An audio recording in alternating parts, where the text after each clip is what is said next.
Staff governance is one of the governance strands within NHS Scotland, and it's really about how staff are managed and how they feel they're managed. What we have now is we have iMatter, which is the measurement tool. It's also a continuous improvement tool that we use to try and improve staff experience within the workplace, because we know through evidence that if staff feel more engaged, more valued, more listened to, then actually their experience within the workplace improves, but actually that impacts on patient experience as well. So patients have a better experience of healthcare within our environment as well if our workforce feel as though they've got good experience in the workplace. Last year, with it being the pandemic, we paused iMatter. We then introduced a pulse survey later in the year, but now we want to go back to reintroducing iMatter.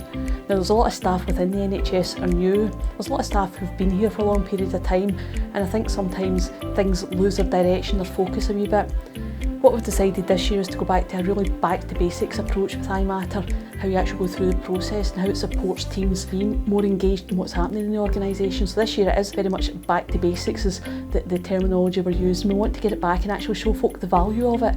I think sometimes things lose value with time. This is about sort of going, you know what, this is really useful as a tool for teams to help them sort of engage and work together. And actually we've all had a really challenging time over the last year, and it's about getting back to just go back to basics and just get back to what we know we're doing.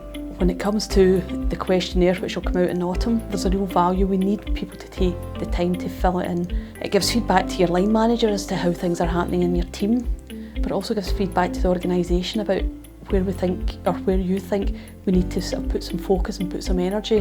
Whatever you say, it's confidential, but it does make a difference. We need that feedback to be able to make the changes organisationally.